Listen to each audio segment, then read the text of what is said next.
Vamos em frente agora falando de outro assunto aqui no Morning Show. O ministro da Justiça, Sérgio Moro, autorizou a atuação da Força Tarefa de Intervenção Penitenciária no Pará depois que confrontos deixaram 58 mortos em um presídio do estado. A reportagem e os detalhes é com a nossa colega Nani Cox. O grupo vai participar de atividades de guarda, vigilância e custódia de presos por 30 dias.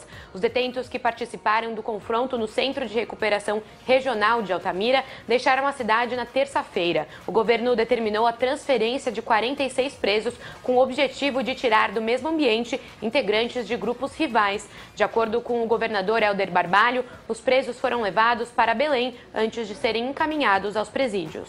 16 vieram por meio aéreo e 30 por meio rodoviário para os novos locais onde estes estarão cumprindo as suas penas.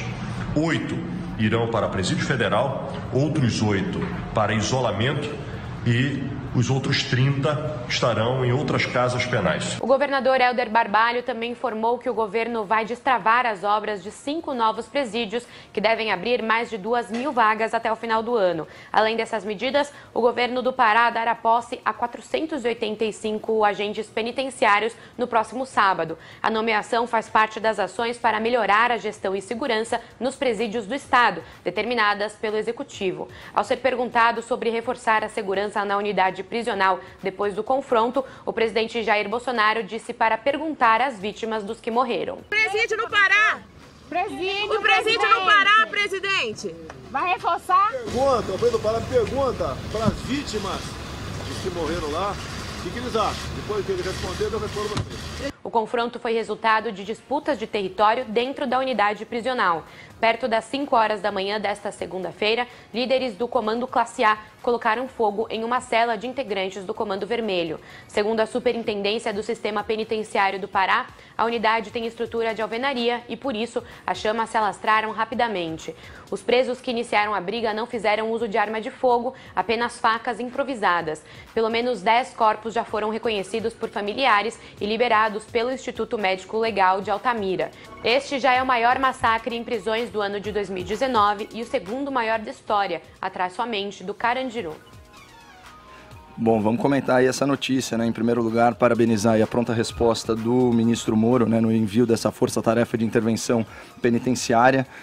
É importante pontuar que a expertise, né, do ex-juiz aí no combate ao crime organizado, juntamente com a mobilização de toda essa estrutura federal, ela tem produzido efeitos muito positivos na segurança pública. E para ficar em 2 exemplos, a gente teve no começo do ano a desarticulação, né, das lideranças do PCC aqui em São Paulo e também o envio da Força Nacional ao estado do Ceará, que teve que teve uma redução aí inacreditável de 58% na criminalidade violenta no primeiro bimestre desse ano.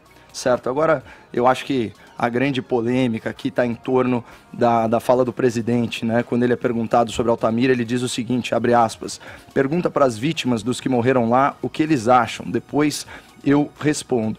Bom, todo mundo sabe que eu costumo criticar a linguagem do presidente por ela não ser presidencial como nós gostaríamos. Eu fiz isso ontem, inclusive, numa longa crítica sobre a morte do pai, sobre as falas do presidente da República, sobre a morte do pai do presidente da OAB. Aliás, não coube aqui um comentário, porque esse advogado, o presidente da OAB, ele é muito indecoroso, né? O senhor Felipe Santa Cruz, ele difamou o ministro Moro como chefe de quadrilha, sendo a quadrilha Lava Jato, por inferência lógica, e pasmem, injuriou aí uma colega advogada insinuando que ela era uma prostituta, assim como a mãe de tantos outros colegas de profissão, nas palavras dele, obviamente.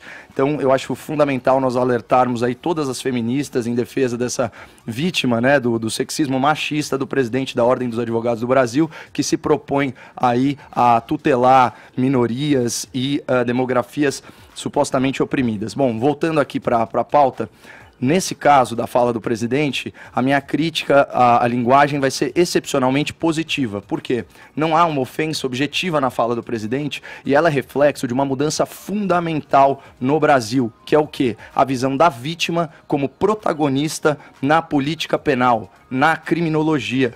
Né? Vamos para exemplificar pelo outro lado, vamos usar aí uma linguagem de esquerda. Quem teria mais, abre aspas, lugar de fala do que a vítima ou a família da vítima, certo? Para nos dar a dimensão da gravidade do cometimento de um crime. O Bolsonaro, nesse sentido, ele vai na contramão da bandidolatria.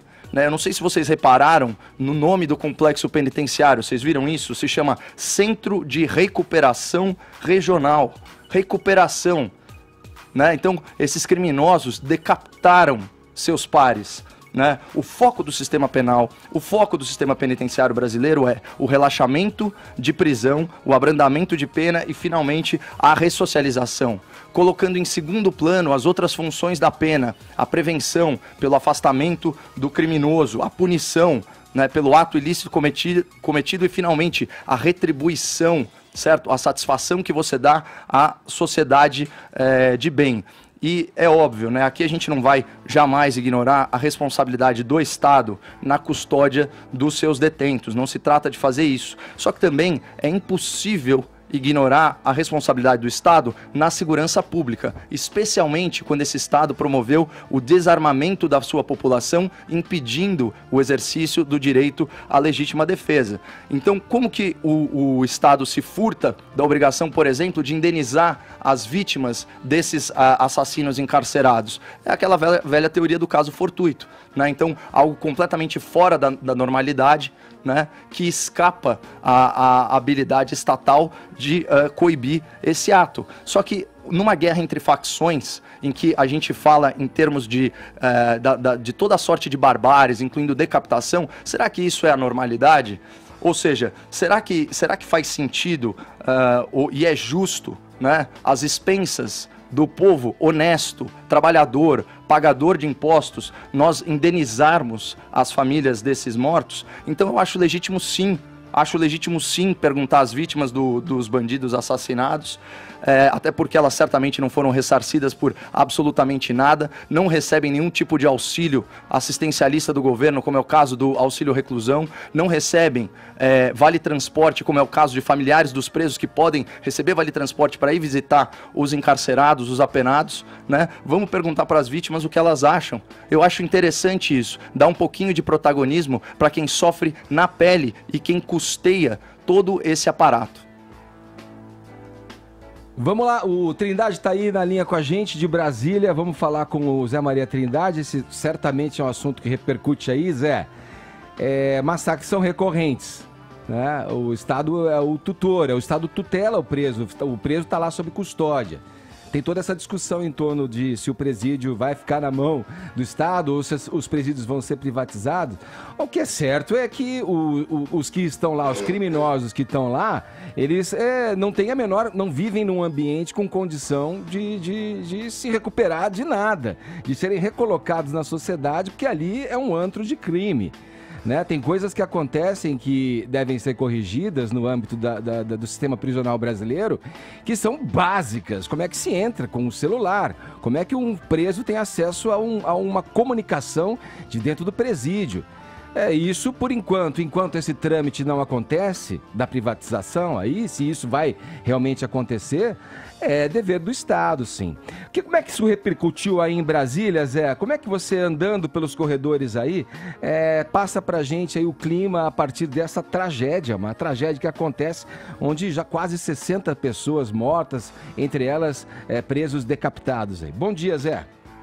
Bom dia, Edgar. Bom dia a todos. Olha, Edgar, esse é um debate muito forte por aqui. As prisões se transformaram mesmo em universidades do crime e nem há monopólio. A gente vê, neste caso aí do Pará, de que existe até uma disputa, entre 3 facções. Uma está em desvantagem nesse momento, mas já foi muito mais forte. O ex-ministro da Segurança Pública, Raul Jungmann, já tinha diagnosticado de que o Estado teria que tomar o controle do sistema penitenciário. E agora o ministro Sérgio Moro, no pacote antiviolência dele, é muito claro sobre o domínio do Estado sobre o sistema penitenciário. Até hoje não há. São raras as penitenciárias, e Brasília é um caso especial, a Papuda, em que as facções não tomaram conta. Mas é preciso, segundo me informaram lá, diretores, uma vigilância todos os dias, um afastamento, uma separação clara e objetiva de presos, não deixando dominar setores da própria penitenciária. Edgar, viralizou um vídeo antigo de Jair Bolsonaro em que eu fiz a pergunta sobre pedrinhas. E aí ele deu aquela resposta tradicional, que é uma continuidade dessa, Sim. no sentido de que não quer passar por isso, não cometa crimes, né? O discurso, o Bolsonaro, ele sempre se posicionou assim, e agora, como presidente da República, é evidente que há uma preocupação sobre vítimas, mas ali estavam também presos que foram mortos, que não estavam nem condenados definitivamente ainda. Ou seja, não há pena de morte no Brasil. A Constituição brasileira não permite a pena de morte. Uhum. E ficar preso no estabelecimento deste, com uma versão assim do Estado, significa uma pena de morte, né? Sim, Zé, é ótimo isso que você fala, porque se pessoas que estão lá dentro não foram condenadas, e uma mãe ouve uma frase do presidente aí falando acerca do comentário dele também. Imagina isso. A pessoa que morreu está lá e não foi julgada, ainda não foi... o processo não transitou em julgado. Quer dizer, é uma falha do sistema prisional. Não dá para colocar num pacote todo. E a frase dele, mais uma vez, mostra que, poxa, denota ao entendimento de que, tá lá, não comete crime porque tá lá, tá morto, sabe, pode morrer porque aí é gente ruim, né? Tem toda uma discussão em torno disso também. Essa é uma habilidade que ele não mostra ao se pronunciar sobre as questões mais caras no momento e na situação brasileira, seja ela em qualquer área, né? São falas contundentes, mas de uma maneira desviada de olhar as coisas. Porque se um preso lá, decapitado, não foi condenado, ainda está preso, alguma falha existiu antes. Por que ele está preso? Aí depois entra num lugar onde não se tem a menor condição de se recuperar ninguém. A situação só piora. E o direito brasileiro, a origem do direito brasileiro é de recuperação. Daí o nome de recuperação, daí a ideia de saidão, que é reintegração do preso, né, na sociedade, para que ele possa... Há toda uma teoria, e na prática isso não funciona. As cadeias são universidades do crime. E é uma falha grave do Estado, que tem que construir mais prisões. Mas olha, Edgar, isso não dá voto. E o que não dá voto não é enxergado aqui pela política nacional e por Brasília. Pois é. Obrigado, Zé, pelo papo. Bom trabalho aí em Brasília. Abração, hein? Perfeito. Muito bom dia.